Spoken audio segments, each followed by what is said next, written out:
Bonsoir à tous. On va commencer Bezrat Hashem. J'espère que vous avez tous passé d'excellentes fêtes et que je vous remercie déjà de vous rendre disponible, bien que vous avez compris que c'est avant tout pour vous qu'on se réunit pour qu'on puisse parler de Torah dans un moment où les fois la Torah malheureusement fait cruellement défaut à cause des isolements, des contraintes, des couvre-feux et de tout. Donc on va Bezrat Hashem renforcer ici ce moment et on va parler de Torah.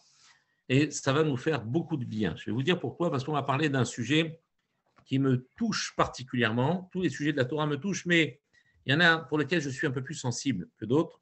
C'est notamment ce qu'on appelle le kibud avvaim, le respect des parents.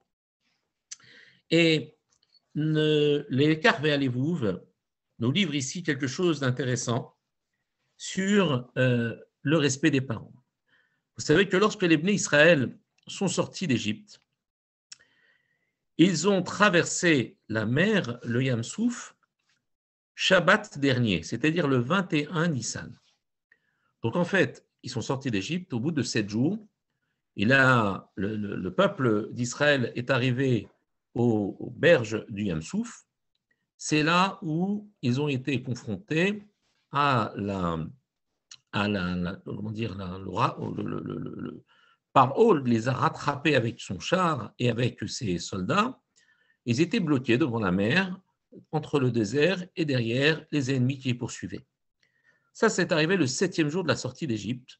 Et donc, c'est le 21 Nissan. Simplement, le pasouk, après, les psukim après dans la parashat Béchalach, nous dit que les Béné Israël ont marché pendant 3 jours. Et pendant ces 3 jours, dans le désert, Velomatsu Magim, ils n'ont pas trouvé d'eau. Alors, qu'est-ce qu'ils ont fait? Vayavo Marata, ils sont arrivés à Marata, à Mara, qui était un endroit. Velo Yakoulou Ishtot Maïm, Mimara Kimarim M. Ils n'ont pas pu boire les eaux de Mara parce qu'elles étaient amères, comme son nom l'indique. Mara, ça veut dire amer. Alken Kara Shema Mera, c'est pour ça qu'on appelle cet endroit Mara. Vailonu Aram al Moshe, les morts, Manishte. Alors ils se sont plaints, ils ont grogné auprès de Moshe et ils lui ont dit Manishte, qu'est-ce qu'on va boire? Vaïtzak el Hashem, il a imploré Dieu, Moshe, Vayoreu Hashem Etz. Et Dieu lui a strictement, on va dire, dans la traduction stricte, lui a enseigné un bois. Dieu qui lui a dit, voilà, il y a un truc, si tu veux adoucir les eaux, il faut que tu jettes un bois, Vayashler el Amaïm, Vaim Teku Amaïm, il a jeté donc ce morceau de bois dans les eaux, et les eaux se sont adoucies. Sham Sam Lo, Chok Mishpat Vesham Nisam.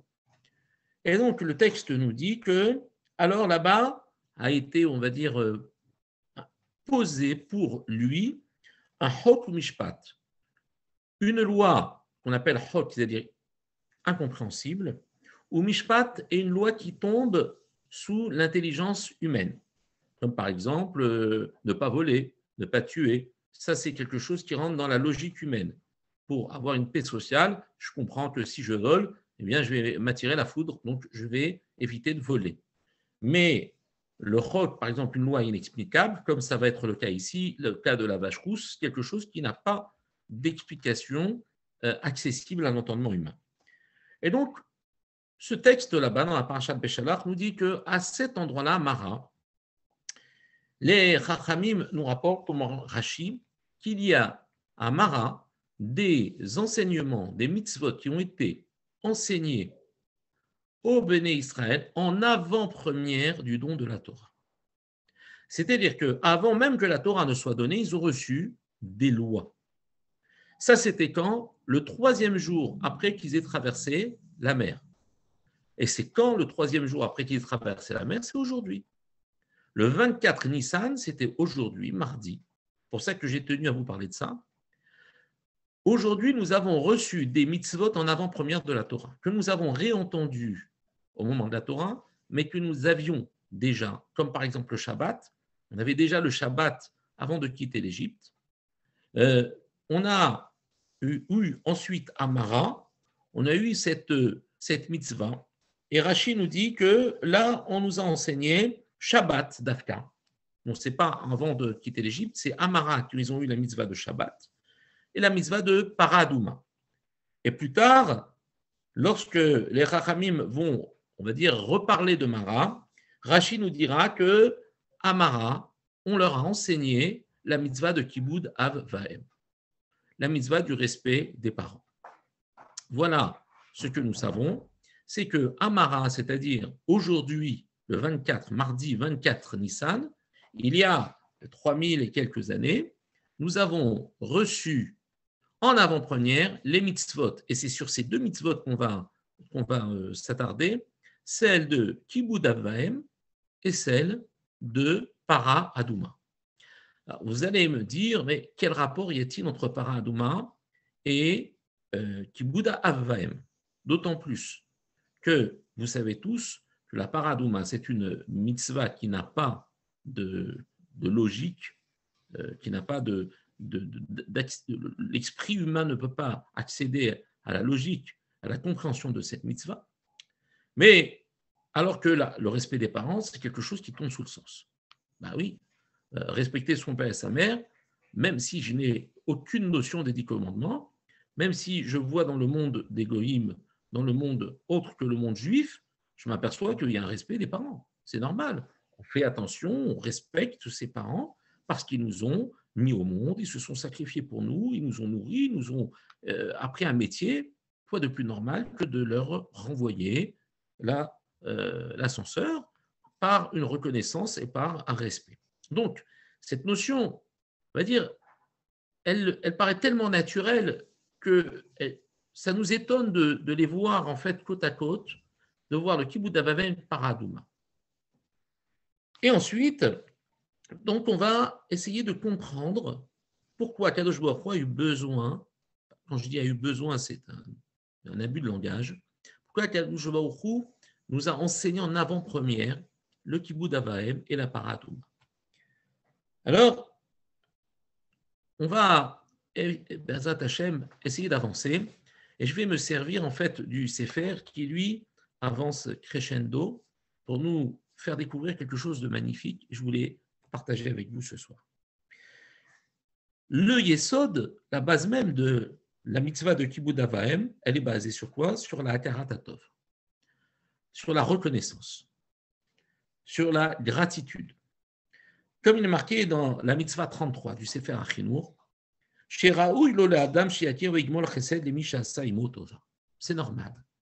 C'est tout à fait normal qu'un homme respecte celui qui lui a fait du bien et qu'il soit reconnaissant. Il ne faut pas qu'il se comporte comme un étranger, un ingrat et un rustre vis-à-vis de ces personnes. Chez Omidara ou Meusa, l'ingratitude, le manque de reconnaissance, il n'y a pas plus terrible que cette mida, que ce défaut.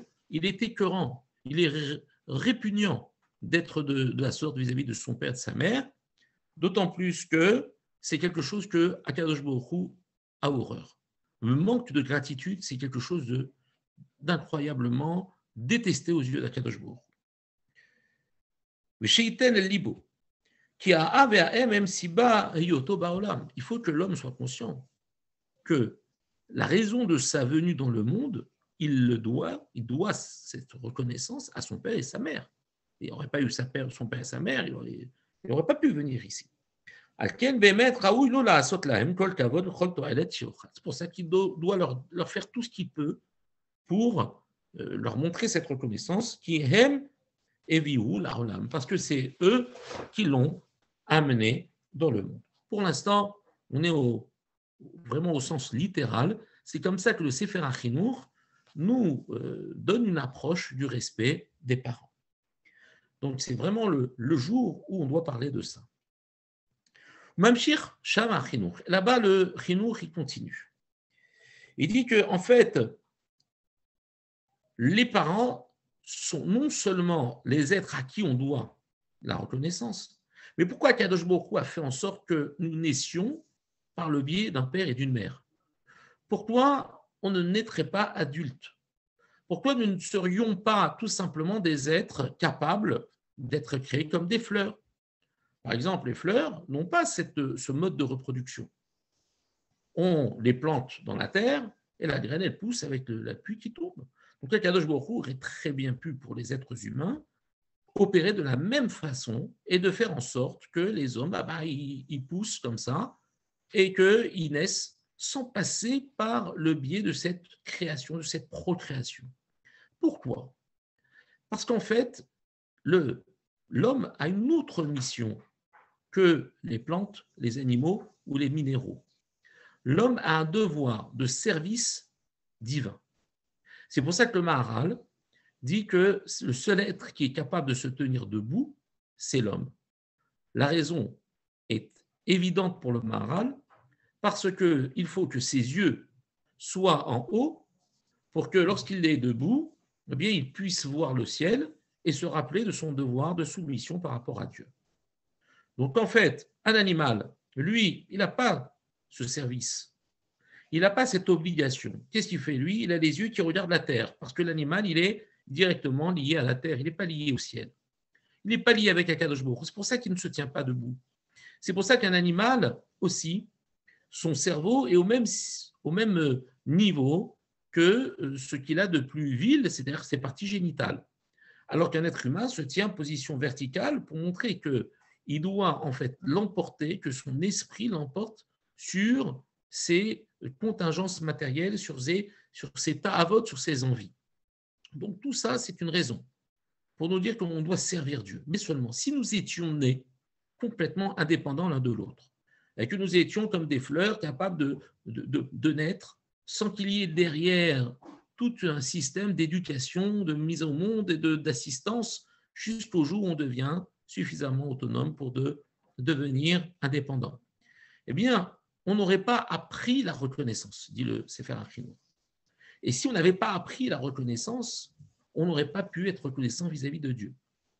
C'est-à-dire que on a un père et une mère pour pouvoir en fait venir au monde, pour ensuite être élevé aussi bien physiquement que spirituellement, et ensuite devenir par reconnaissance capable maintenant de pouvoir déplacer et changer de focale la reconnaissance sans manquer de reconnaissance vis-à-vis de ses parents, mais pour comprendre que les parents, c'est un tremplin pour être reconnaissant vis-à-vis de Dieu qui nous a mis au monde.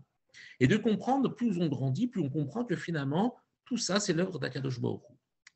Et c'est pour cela que si on veut aimer Dieu, il faut d'abord apprendre ce que c'est l'amour. C'est pour ça qu'on reçoit l'amour des parents, c'est pour ça qu'on aime sa femme, c'est pour ça qu'on aime ses enfants. Ça, c'est un sujet qu'on a déjà traité. L'amour que je vais ressentir dans ce monde est le tremplin qui me permet d'aimer Akadosh Baruch Hu.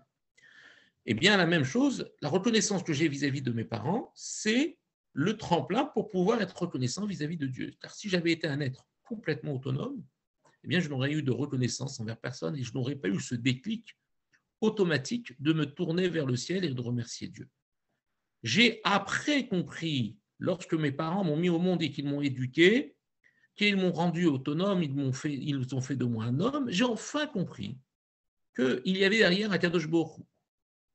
Et ça m'a permis de déplacer cette reconnaissance et la vouer à Dieu. C'est la raison pour laquelle, nous disait Chachamim, sur la même colonne des Luchot Aberit, des tables de la loi, on va avoir le Kibud Avahem, le respect des parents, dans la même colonne que les respects entre Dieu et l'homme et Dieu. Pourquoi? Parce qu'en fait, c'est la même chose. C'est le tremplin.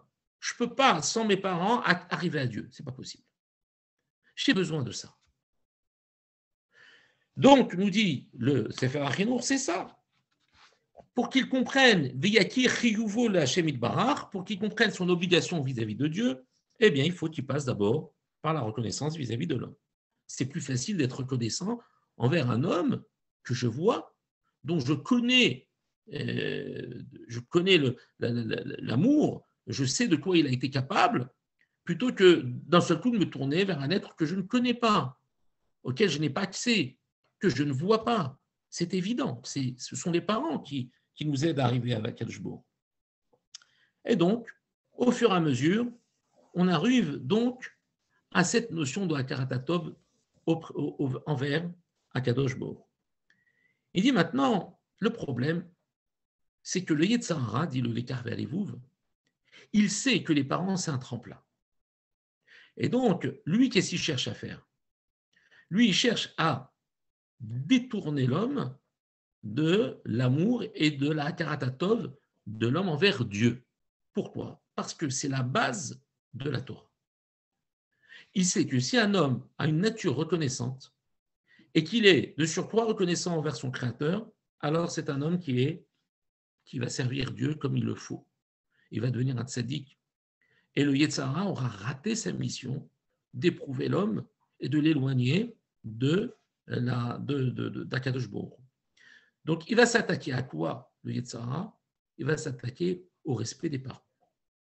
Et il va faire en sorte qu'un enfant, lorsqu'il va arriver à un certain âge, en âge de l'adolescence, va d'un seul coup avoir une sorte de conflit intérieur. Et ce conflit intérieur, il va vouloir en trouver la raison. Alors, qu'est-ce qu'il va faire cet adolescent? Il va reprocher à son père et à sa mère de le considérer comme un enfant parce qu'il a envie de devenir un homme. Et c'est là où le conflit se crée entre un homme qui pense être un adulte, mais qui est encore un enfant.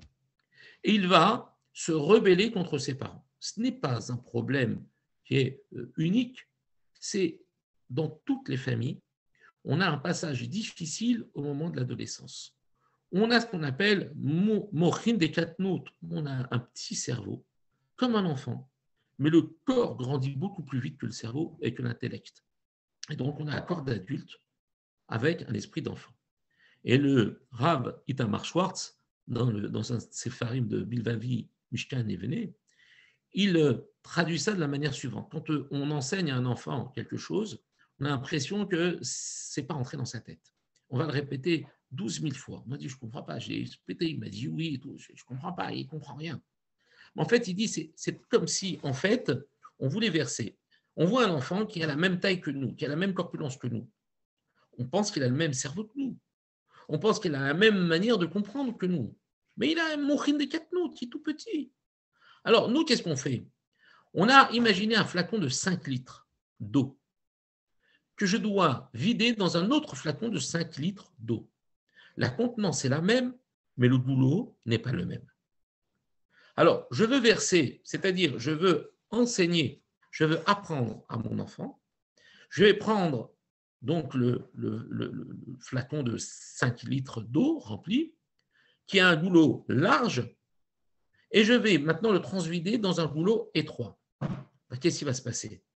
Si je ne fais pas attention de mettre un entonnoir et d'y aller progressivement, et si je déverse d'un seul coup, parce que je pense que finalement, étant donné qu'il a la même contenance, il a la même capacité de retenue, mais alors je me trompe. Parce que quand je vais verser, ça va passer 90% autour.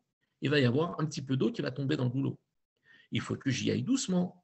Il faut que je mette un entonnoir. Il faut que je me serve de ce qu'on appelle d'intermédiaire, d'interface. Et ça doit prendre un certain temps. Parce que le débit ne va pas être le même.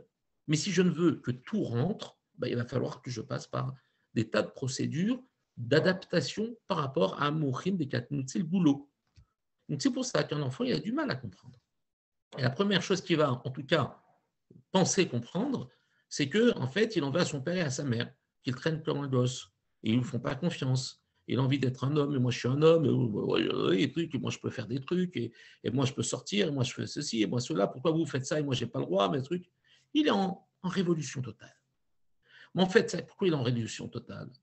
Parce qu'en fait, le Yetzer Hara, il est paniqué. Et le Yetzer Tov, il est venu chez lui, il est rentré. Il est rentré parce qu'en fait, il n'avait pas accès de 0 à 13 ans. Il était chez lui, le Yetzer Hara. Il faisait ce qu'il voulait. D'ailleurs, l'enfant, il est dans une période de danger terrible parce qu'il n'est manipulé que par le Yetzer Hara. C'est à 13 ans que le Yetzer Tov, il arrive. Et un conflit démarre entre le Yetzer Tov et le Yetzer Hara. Et le Yetzer Hara, il dit, oh, doucement, toi. Tu viens chez moi, mais je suis le patron, moi j'ai 13 ans. Toi, tu as 0. Il dit, oui, mais moi, je suis jeune, mais intelligent. Toi, tu es vieux, mais tu es bête. Voilà la guerre qui va se démarrer entre le Yetzer Hara et le Yetzer Tov. Et qu'est-ce qu'il va faire, le Yetzer Hara? dans cette panique où il voit qu'on occupe son espace maintenant, qu'il va devoir, entre guillemets, partager son espace dont il avait l'entière maîtrise avant que le Yetzer Tov n'arrive à l'âge de 13 ans, il va, dans cet affolement, va développer une sorte d'animosité, de réaction de l'enfant vis-à-vis des parents. Pourquoi? Parce qu'il dit, si je touche à la base de la Torah, c'est-à-dire que si j'empêche l'enfant d'être reconnaissant vis-à-vis de ses parents, j'ai tout gagné. Parce qu'il ne pourra jamais être reconnaissant vis-à-vis de Dieu, et donc il ne pourra jamais être un Mekabel Torah. Donc, je vais attaquer directement à la base, à la source. Et je vais attaquer maintenant les enfants et la relation parent-enfant. Alors, il faut être particulièrement attentif pendant cette période et ne pas risquer, briser bêtement cette relation chaotique qui existe entre notre enfant et nous. Et donc, voilà le travail du Yetzer Hara. Il dit, c'est pour cela que, en guise de préliminaire à Matan Torah, au don de la Torah, Kadosh Baruch Hu nous dit, attention, vous devez respecter vos parents. Parce que, genre, je vais vous donner maintenant la Torah. Si je vous donne la Torah, que vous ne respectez pas vos parents, mais c'est un peu comme si je vidais, je remplissais un seau qui n'a pas de fond, qui n'est pas capable de contenir. Parce que, pourquoi m'écouteriez-vous, moi, que vous ne voyez pas, que vous n'entendez pas, alors que ceux qui vous ont fait du bien, qui vous aiment, qui vous protègent, vous n'arrivez même pas à percevoir une once de reconnaissance, mais la guerre est perdue d'avance. Donc, Akadosh Baruch Hu dit, voilà, je vous propose de vous donner Kibud Avaim, de réfléchir sur votre devoir de reconnaissance vis-à-vis de vos parents, et ensuite, je vais vous donner la Torah. C'est pour cela que, bien avant le don de la Torah, plus d'un mois et demi avant le don de la Torah, Akadosh Baruch Hu va donner les mitzvahs de Kibud Avaim. Et là, si vous me permettez, on va maintenant se rapprocher un peu plus du texte. Et vous allez voir que ici, le Lekar Valivouf nous rapporte un sefer qui s'appelle Ayala Shelucha. Et il rapporte un enseignement magnifique. Il dit, chez Inyan Akarat Atov, Bechibud Avaim Shayach Rak Etzel Umot Haolam. En vérité, la reconnaissance, la Akarat Atov que l'on a envers nos parents n'est une donnée que dans les autres nations, c'est-à-dire au milieu du monde des Goïm. Alors, je ne peux pas ne pas, on va dire, vous rappeler une histoire qui est très célèbre et qui justement met en scène les deux mitzvot qu'on appelle Paradouma, le don de la vache rousse, et Kibud Avaim. Cette histoire est rapportée dans la Masechet Kiddushin et elle rapporte que les Chachamim sont partis un jour parce qu'il leur manquait une pierre au Choshen, c'est-à-dire au pectoral du Kohen Gadol. Cette pierre manquait et donc ils avaient besoin d'aller voir un joaillier pour acheter la pierre manquante au Choshen du Kohen Gadol. Et ils ont entendu que cette pierre était chez un dénommé Dama Ben Netina. C'était un goy qui habitait à Ashdod et qui était joaillier. Et Dama Ben Netina était un homme extrêmement respectable. Les Khamim sont partis le voir en lui disant, voilà, nous voudrions t'acheter la pierre qui nous manque. Et Dama Ben Netina dit, désolé, je ne peux pas vous la donner. Il dit, mais pourquoi? Il dit, parce que mon père dort, et l'habitude à l'époque, c'était de dormir avec la clé du coffre-fort sous l'oreille. C'était la meilleure protection que l'on pouvait avoir pour éviter que quelqu'un ne vienne nous la dérober sans que vous nous en aperceviez. Donc, il dormait avec la clé du coffre-fort sous l'oreiller. Et il dit, je ne peux pas réveiller mon père, je suis désolé, veuillez repasser. Alors, les Chachamim ont insisté, pensant que c'était une démarche un peu commerciale de négociation. Alors, ils ont commencé à augmenter le prix. Ils ont doublé, triplé, etc. Mais Dama Menetina dit, je suis désolé, je ne peux pas déranger mon père dans son sommeil. Hors de question. Au final, les Khamim, voyant qu'ils ne peuvent pas faire affaire avec lui, sont partis. Et la Gemara nous dit que Daba Mednetina a mérité pour le Kiboud Avahem, le respect qu'il avait vis-à-vis de son père, il a mérité que, quelque temps plus tard, il a mérité une vache rousse, c'est-à-dire qu'une vache qui était nécessaire pour la purification de l'impureté due à la mort, au contact avec la mort, qu'il a eu mérité d'avoir une vache rousse. Vous savez combien il y a eu de vaches rousses? Jusqu'à présent, 9 vaches rousses qui ont été sacrifiées pour ce processus de purification. La 10e, ce sera à l'époque du Mashiach, Mirsach. Donc depuis Moshe Rabbeinu jusqu'à aujourd'hui, 9 seulement vaches rousses ont été sacrifiées et dont les sangs ont été utilisés. Donc ils avaient besoin d'une vache rousse. Et donc ils sont partis chez Daba Mednetina parce qu'il avait une vache rousse. Alors, qu'est-ce qui s'est passé? Ils sont venus le voir et ils disent, voilà, écoute, ce qu'on te demande, c'est, on est prêt à te payer une somme considérable. Voilà, ce qu'on voudrait, c'est acheter la vache rousse qui est dans ton troupeau, qui est parfaite. On n'en a pas trouvé une comme la tienne. Alors, Daba Mednetina, il dit, écoutez, moi, je ne veux pas surenchérir. Ce chose, c'est que vous me donniez l'argent que vous auriez été prêt à me donner pour la pierre. Je ne veux pas spéculer sur ça. Voilà, juste la perte que ça m'a occasionné. Et voilà, je vous vends la vache rousse. Alors, les Rami m'expliquent. Il dit, mais quel rapport entre la vache rousse et le respect de son père? Pourquoi il a mérité une vache rousse parce qu'il avait respecté son père? Quel rapport y a-t-il? Vous voyez, déjà, ce rapport existe dans la Gemara. Et là-bas, les Rami m'expliquent qu'en fait, lorsqu'il a respecté son père de cette manière-là, qu'il a refusé de donner la clé pour ne pas réveiller son père, de redonner la pierre, il y a eu des accusateurs dans le ciel qui se sont levés contre Israël. Et ils ont dit à Kadosh Baruch Hu, regarde, ton peuple n'est pas capable de respecter leur père comme cet homme-là, comme ce goy. Et donc, ils ont commencé à accuser le Ram Israël. Kadosh Baruch Hu, qu'est-ce qu'il a fait? Il a dit, mais en fait, l'accusation que vous portez sur le Ram Israël, elle est pour une mitzvah qui est compréhensible, qui est accessible à l'entendement humain, qui est du domaine de la reconnaissance, de la logique humaine. Vous allez voir que mes enfants sont capables de dépenser encore plus d'argent. Pourquoi? Pour accomplir une mitzvah dont ils ne connaissent absolument pas du tout les tenants et les aboutissants. Ils n'ont aucun accès à la raison de cette mitzvah, ça s'appelle la paradouma. Et il a fait naître chez Dama Mednetina cette paradouma pour faire taire les accusateurs qui voulaient en fait porter préjudice au Ram Israël. En disant, regardez, le Ram Israël est capable de respecter leurs parents, mais c'est évident. Mais ils sont encore capables même d'accomplir une mitzvah dont ils n'en connaissent pas le sens. Et ils sont capables de dépenser une fortune pour ça. Alors vous ne pouvez pas accuser mes enfants. Pour cela que, disent Ramim, la vache rousse est venue comme compensation financière pour Dama Mednetina, mais pour faire taire la bouche des accusateurs. Alors, donc on a dit que quoi? Que le respect des parents est une mitzvah qui tombe sous le sens. Mais il tombe sous le sens pour qui? Pour les goïms, pour les Umatarolam. Pourquoi? Parce que Kol Tachlit Chayem, tout le but de leur vie, c'est ce monde-là matériel. Et donc,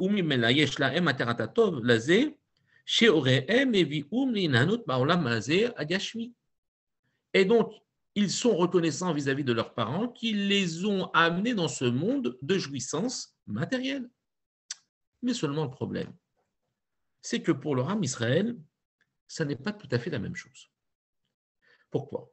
La Gemara dans Masechet Eruvin, elle nous dit qu'il y a une marloquette en 2 ans et demi, une discussion pendant 2 ans et demi entre Beth Hillel et Beth Shammai sur ces pages 13 de Masechet Eruvin, de savoir est-ce que Noach la Adam chez Nivra ou lo Noach la Adam chez Nivra. Vous savez qu'avant de créer l'homme, Akadosh Baruch Hu a demandé, pour ainsi dire, l'avis de ces anges. Il y avait des anges qui étaient pour la création de l'homme et d'autres qui étaient contre la création de l'homme. Ceux qui étaient contre, ils ont dit l'homme va bafouer ta Torah, il va bafouer ton nom, il va bafouer le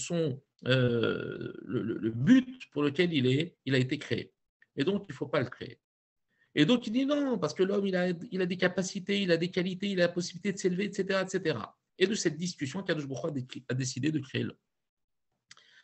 C'est pour ça qu'il y a marqué dans la Torah, Na'aset Adam Betsalmenu, faisons l'homme à notre image, comme si Akadosh Baruch Hu avait demandé conseil auprès des malachim. Mais, ceci étant, l'homme a été créé. Et Beth Hillel et Beth Shammai, ils sont en train de discuter, de savoir, mais est-ce que ça valait le coup de le créer? En fait, ils reprennent la même discussion. Et au bout de 2 ans et demi, ils en arrivent à la conclusion, non, c'était pas bien. Le Noah, ce n'était pas convenable de créer l'homme. Mais finalement, maintenant qu'il a été créé, alors il doit, comment dire, faire attention à son comportement. Donc en fait, comment on a tranché la halakha dans ce monde? Qu'en fait, il était mieux qu'on ne soit pas créé. Pourquoi? Parce qu'on a plus de possibilités de descendre et de se dégrader dans ce monde que finalement de s'élever. C'est vrai qu'on a une possibilité de devenir des tzadikim, mais quel est le pourcentage de ces tzadikim par rapport à ceux qui lâchent tout, qui abandonnent tout? Et donc, si je fais ce qu'on appelle ce contrepoids entre les possibilités que j'ai, mais les possibilités que j'utilise, eh bien, c'est évident qu'après cette marque-loquette de 2 ans et demi, Noah, Lola Adam chez l'Olivra, c'était mieux pour l'homme de ne pas avoir été créé. Mais seulement maintenant qu'il existe et que la décision a été prise, alors il faut qu'il fasse attention. Et il faut qu'il soit particulièrement attentif à ses actes. Ça, c'est pour ce qu'on appelle la halakha dans ce monde. Ce qui veut dire que quoi? Qu'en vérité, nous ne sommes pas contents d'être dans ce monde. C'est-à-dire qu'en fait, donc, du coup, un homme, pourquoi veux-tu qu'il soit reconnaissant vis-à-vis de ses parents alors qu'ils l'ont créé pour venir dans un monde où chez Noarlo, chez l'Onivra, c'était mieux qu'il ne soit pas créé. Donc, du coup, la reconnaissance maintenant n'est plus logique pour le Ham Israël. Pour les goïms, pour les homot haolam, c'est logique. Ils m'ont amené dans ce monde où je kiffe, alors c'est normal que je sois reconnaissant. Mais nous, on est dans un monde où on nous a décrété que finalement, c'était mieux qu'on ne soit pas là. Alors du coup, pourquoi veux-tu que je sois reconnaissant pour mes parents?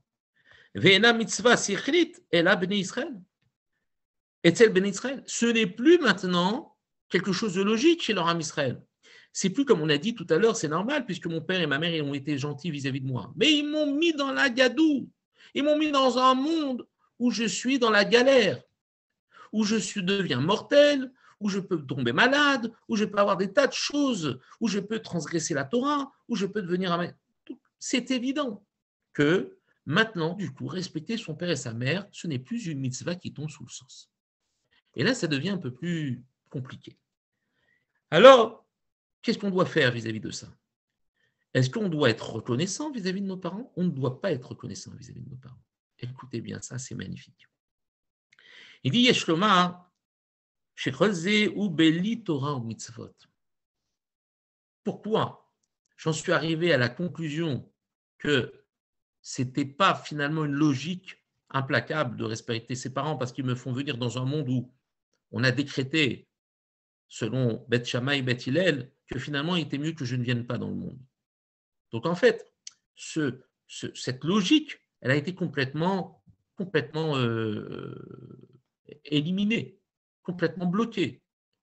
Mais seulement ça, c'est si je considère ce monde uniquement comme le monde de la matière, mais si je considère ce monde comme le monde dans lequel la Torah a été donnée, et si je considère finalement la mission extraordinaire que j'ai de servir à Kadosh Baruch Hu, alors du coup, je reviens à ma logique. Tout à l'heure, c'était si je n'avais pas considéré la Torah, que ce n'était pas logique de reconnaître une gratitude à ses parents. Mais maintenant qu'il y a Torah et mitzvot, alors du coup, Aval Yehudi shinitan lo Torah mitzvot, she'em etzot le'ita'alot ba'olam hazeh yoter me'ikdushat malachim. Et donc du coup, un Ben Israël qui a maintenant reçu la Torah et qui est capable de s'élever plus haut que les malachim, vadaï etzlo ki yem min ana teratatov. C'est évident que maintenant, il a accompli, il a compris, il a conçu, il a perçu la notion de la teratatov parce qu'il a la Torah et les mitzvot. Et il dit, mais Baruch Hashem, heureusement qu'ils m'ont mis dans ce monde, c'est extraordinaire. Gamal biyato ba'olam hazeh. Et donc il est content aussi de ce monde. Pourquoi? Parce qu'il sait qu'il ne peut pas avoir la Torah sans être venu au monde. Il ne peut pas avoir la Torah sans avoir un profit matériel de ce monde, qui transcende et qui transforme en Rouchaniout. Et la reine d'Aïka, Et c'est pour ça que ça leur a été donné, cette mitzvah de Kibbout Avahem, après leur avoir donné ce qu'on appelle la mitzvah de Para Adouma, chez Mikaven. Ou pourquoi? Parce que la Para Adouma, qu'est-ce qu'elle vient nous dire? Elle vient nous dire, regardez, un homme qui a été en contact avec la mort, il est devenu impur. Eh bien, on arrive à inverser la vapeur en mettant quelques gouttes de cette eau lustrale avec les cendres de la paradouma, on va lui permettre de devenir pur. Ça veut dire que quoi? Ça veut dire qu'on va lui permettre de dépasser ce qui était, à ses yeux, une sorte de fatalité insurmontable. Et on va inverser la vapeur. Et on va lui dire, de ce que tu étais pur, tu étais capable de devenir impur, tu es capable maintenant de devenir pur. Qu'est-ce que ça signifie? Lorsqu'un homme est dans ce monde, il est face à l'adversité, il est face à la souffrance, il est face à des tas de choses qui pourraient éventuellement l'amener à se dégoûter et à abandonner et à baisser les bras vis-à-vis de la souffrance, vis-à-vis des épreuves. Et ça représente ce qu'on appelle la notion d'impureté, de Toum'a. C'est cette notion de Yehush, cette notion d'abandon. Mais la paradouma, elle m'apprend, elle me dit, regarde, ne te pose pas de questions. Tu prends de la cendre, tu mets dans de l'eau, tu asperges la personne, elle devient pure. Ça veut dire qu'elle a été capable de complètement effacer toute cette impureté, est capable de surmonter. Alors, dans ce cas-là, le monde dans lequel je suis arrivé, dans lequel normalement il n'était pas légitime que je sois créé parce qu'il est rempli d'obstacles et d'embûches, grâce à la paradouma, je comprends que même ce qui est le plus impur, qui est ce qu'on appelle tout matmet, je suis capable de la surmonter. Et donc, je suis capable finalement de me relever dans ce monde qui me plombe vers le bas. Et du coup, j'ai la Torah et les mitzvot qui me permettent de m'élever. Et si j'ai la Torah et les mitzvot, alors du coup, maintenant, je vais respecter mon père et ma mère. Parce que j'ai compris que finalement, c'est grâce à eux que je suis dans ce monde, et non à cause d'eux que je suis dans ce monde. Et là, c'est une nouvelle relation que nous avons entre la para Edouma et le Kibbout Avahem.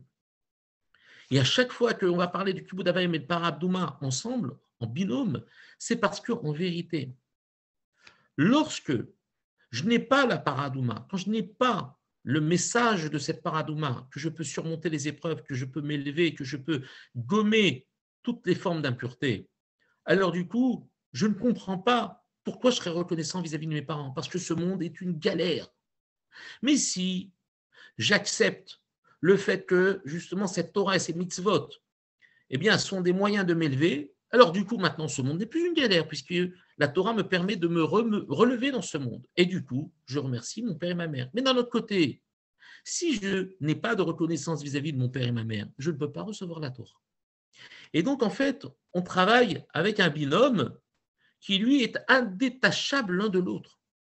D'un côté, j'ai besoin d'un Hakaratatov, de la reconnaissance pour recevoir la Torah, mais d'un autre côté, j'ai besoin de la Torah pour être reconnaissant. Donc, ça veut dire qu'en fait, lorsque un Ben Israël raisonne, il doit raisonner pas simplement de manière sirlite, intellectuelle, parce que si jamais il fait fonctionner son cerveau et qu'il manque de ce qu'on appelle de soumission, c'est-à-dire d'acceptation aveugle et confiante de ce que Dieu lui donne, eh bien l'homme peut arriver à un raisonnement totalement erroné.